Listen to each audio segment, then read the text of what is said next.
The young and the restless spoilers. The hospital room was quiet, but the silence wasn't peaceful, it was oppressive, humming with unspoken fears and decisions no one wanted to make. Amy lay propped up on white pillows, her skin pale, her breathing shallow but rhythmic. She had been fighting for weeks now. Months, even. The treatments, the nausea, the endless scans. But this time, there was something different. Something possible. The doctor had come in with a folder and a smile, and for the first time in what felt like forever, there was hope. A new protocol, he explained, setting the papers down. We've had success in trials. It's aggressive, but it's showing promise. Amy's blood work puts her in the eligibility bracket. Damian leaned forward.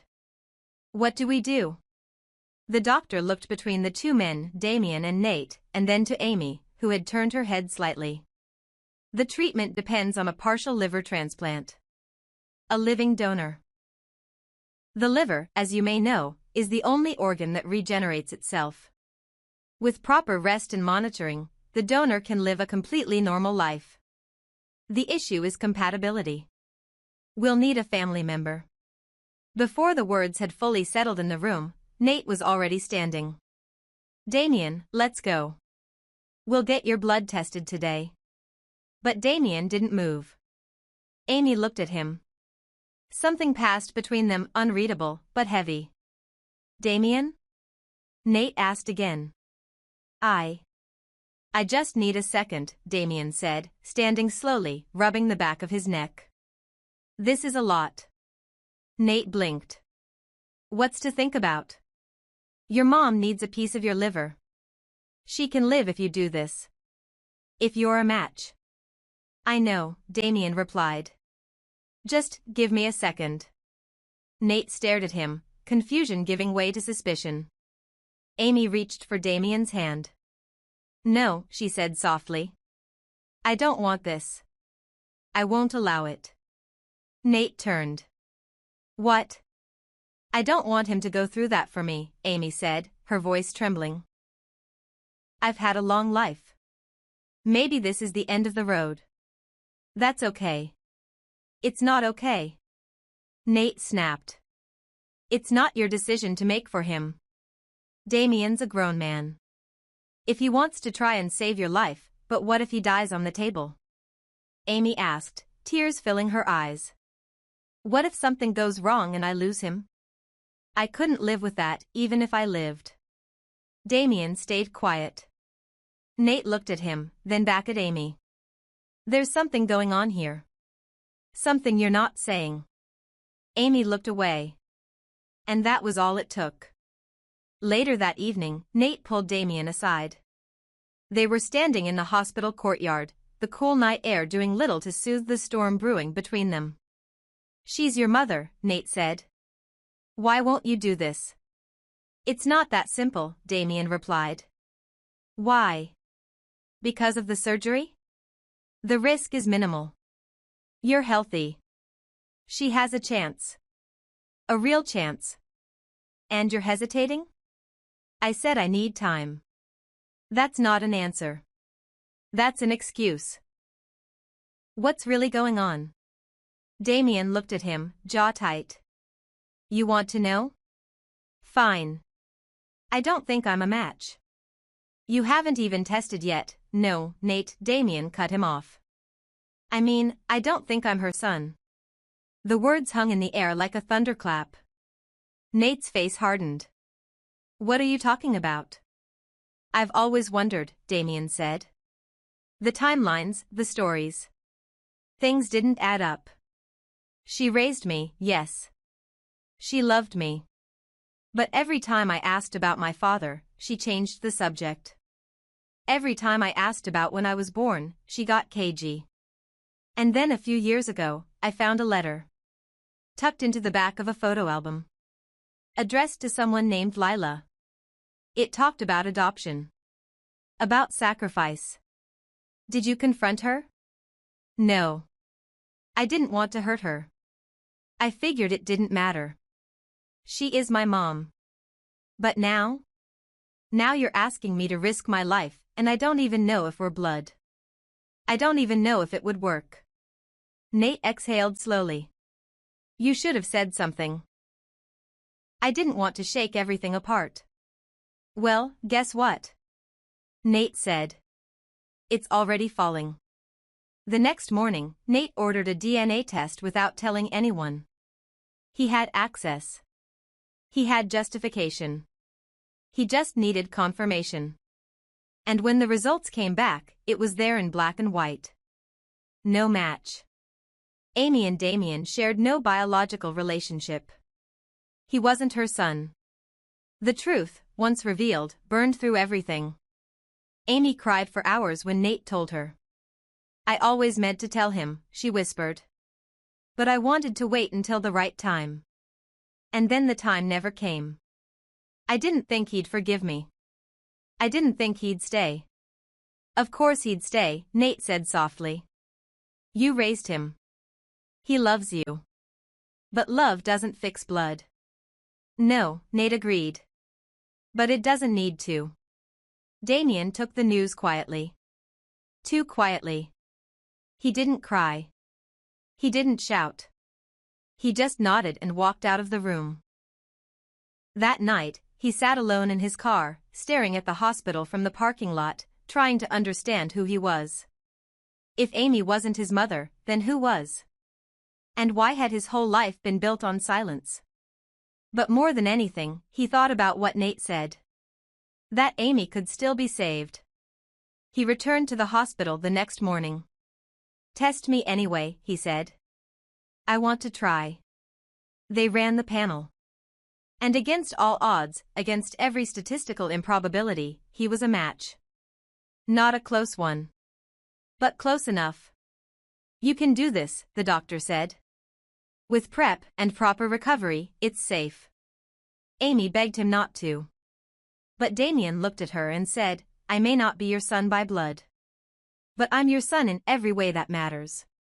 And I'm not letting you die. When he signed the forms, his hands didn't shake. Because now he knew who he was. Damian Kane hadn't expected peace after the surgery. But he also hadn't expected the gnawing emptiness that began to consume him from the moment he awoke. The liver transplant had gone smoothly. Amy had pulled through. The doctors were cautiously optimistic. But while her health slowly returned, his sense of self fractured. He had saved her life. The woman who had raised him. The woman he had called mom since before he could form memories. And yet, the blood tests proved what he could no longer deny, they shared no DNA. She wasn't his biological mother. She had lied to him for decades. And now that he had risked everything for her, the question that haunted him was simple, why? Amy, still recovering, hadn't given him the full story. She only said she loved him. That she had been trying to protect him. That biology didn't matter. But it did. Not because of anger. Not because he felt betrayed. But because, for the first time in his life, Damian needed to know who he was, not who he had been told he was. And so, after weeks of quiet research, discreet inquiries, and more than one uncomfortable phone call, he finally got the lead he wasn't expecting, a sealed birth certificate, hidden under an alias, tied to a long-forgotten private hospital on the outskirts of Detroit. It had taken pulling a few legal strings and calling in a favor from a friend of Nate's, but the envelope arrived on a Thursday morning. And when Damian opened it, the air in the room disappeared. The name listed under mother wasn't Amy Kane. It was a name he had heard before, but only in hushed tones and whispered regrets. A name that, until now, had belonged to someone else's nightmare. Audra Charles. He dropped the envelope. The room tilted. It didn't make sense. Audra wasn't old enough. Was she? But the date matched. The hospital matched. And the second document attached, a quietly notarized custody transfer from 1998, confirmed what he didn't want to believe. Audra had been 17. Unmarried. Alone. The baby had been listed as infant Charles. The mother had signed under pressure. The recipient? Amelia Kane, Amy. Damian couldn't breathe. He sat in the silence for nearly an hour, staring at the paperwork, waiting for it to change. Waiting for some divine error to correct the reality now burned into every neuron of his mind. Audra. The sharp, calculating businesswoman. The ally turned adversary. The woman who always seemed to keep everyone one step away from the truth. She was his mother. He didn't tell anyone right away. Not Amy. Not Nate. Not even Lily, who had become the one soul he could talk to without flinching. He carried the truth like a loaded weapon, afraid of what it might destroy if revealed too soon. But eventually, the weight became unbearable. He confronted Amy first. Why didn't you tell me she was my mother? Amy had just returned home, still fragile but stronger every day. Her hands trembled as she placed her tea on the counter. I wanted to. But you didn't. I was supposed to raise you. That was the deal. She was a child, Damian. She was terrified. Her family disowned her. She begged me not to tell you. And I fell in love with you. From the moment I held you, you were mine. You lied, he whispered. I protected you, she said, eyes wet. You don't know what kind of woman she was back then. She's still that woman. And then he walked away. Next, he went to Audra. It was late evening. Her penthouse lights shimmered across the skyline, and she answered the door wearing a silk blouse and guarded surprise. Damian, she said cautiously. Is something wrong? You tell me. He walked past her without asking and placed the documents on the kitchen island. Audra didn't pick them up. She stared. Her voice cracked. Where did you get this? I had questions. And I found answers. Who else knows? No one. Yet.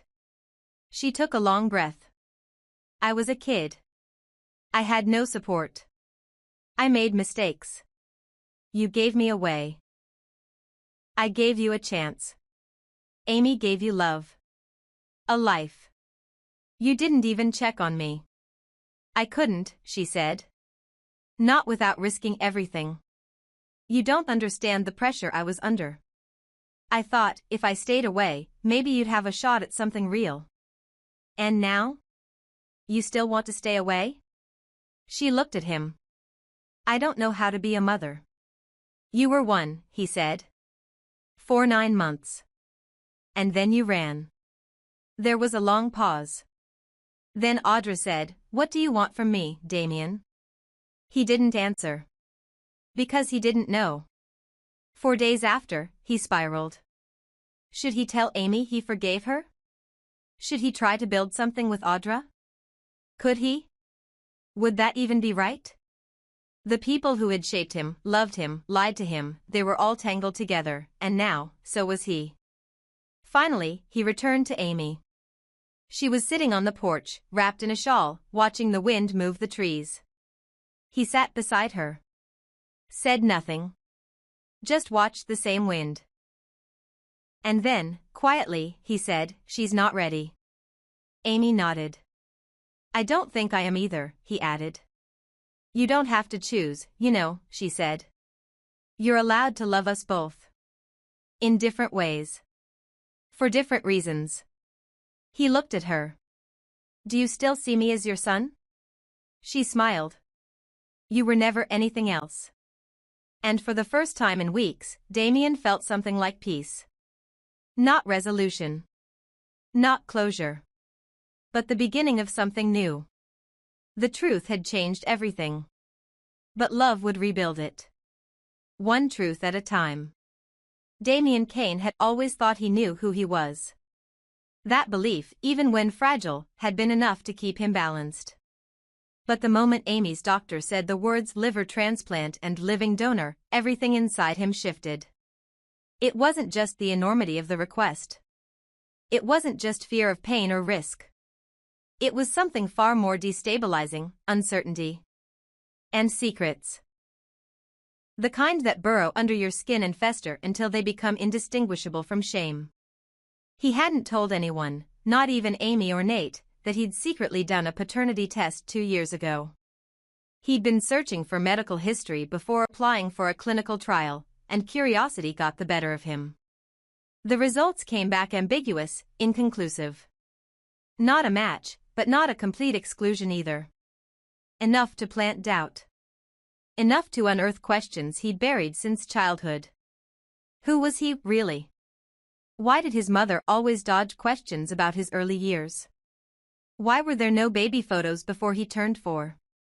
Now Amy was dying, and Damian held the key to her survival in his own body. And yet, he couldn't bring himself to say yes. Not yet. Not like this. Nate Hastings, on the other hand, had no patience for silence. Especially not now.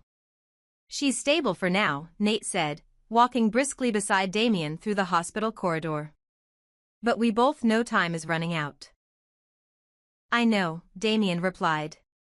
Then what the hell are you waiting for? Nate stopped and turned to face him. You're her son. She needs part of your liver. You're in good health. There's almost zero long-term risk. And still, you hesitate? Damian met his stare. You think I don't want to help her? No, Nate snapped. I think you're afraid. I think you're selfish. And I think you're letting fear of discomfort outweigh her life. You don't know everything. Then tell me what I don't know. Nate's voice rose. Because from where I'm standing, it looks like you're hiding behind vague promises and deflecting questions. You keep saying you'll find a donor like there's a directory you can search. She's your mother, Damian. Is she? Damian shouted back. The hallway went silent. Nate blinked.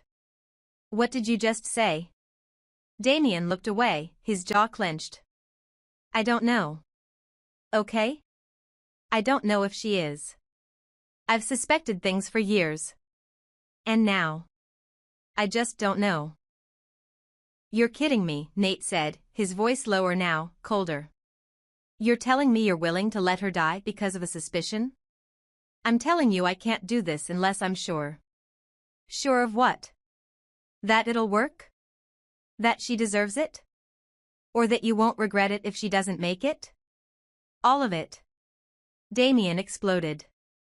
Do you know what it's like to wake up every day wondering if your whole life has been a lie? Do you know what it's like to love someone so much and still feel like you don't belong? Yes, Nate said quietly. I do. But that doesn't matter. Because when someone's dying, you don't wait around for existential clarity. You act. Damian shook his head. You don't get it. No, you don't get it. Nate stepped closer, his voice laced with fury. You think this is about you? Amy is lying in that hospital room, trying to be brave, trying not to beg for her life, while you debate philosophy. She's the woman who raised you, who held you when you cried, who went without so you could have more. And now that it's your turn to show up, you're hiding behind a mystery. I'm not hiding. Then prove it. Nate threw a clipboard into Damian's chest. Sign the damn consent form. Damian looked down at the paper, his hands shaking. I can't. You won't. Nate's voice was ice. There's a difference. Before Damian could respond, a nurse called Nate away. Amy's vitals had spiked. Damian watched him leave, guilt clawing at his throat. Hours passed. Amy stabilized. Nate didn't speak to Damian the rest of the day. Not even when they shared the same room. Not even when Amy asked about the plan. Damian just said he was working on it. And then he left. That night, he found himself walking through the streets, ending up at a church he hadn't entered in years. It was quiet. Empty. Safe. He sat in the last pew, eyes closed, fighting the war in his chest. I'm scared, he whispered to no one. But it wasn't just fear of surgery. It was fear of truth. Fear that Amy had lied. Fear that she hadn't. Fear that no matter what he did, someone he loved would end up broken. The next morning, Nate found him outside the hospital, staring at the sunrise. Neither spoke for a while. Then Damian said, "I'll get tested." "Officially." Nate said nothing. "She deserves that much. She deserves the truth too." "I know," Damian replied. And somewhere inside, he finally understood, this wasn't about DNA. It was about the man he wanted to be. And whether or not he had the courage to become him.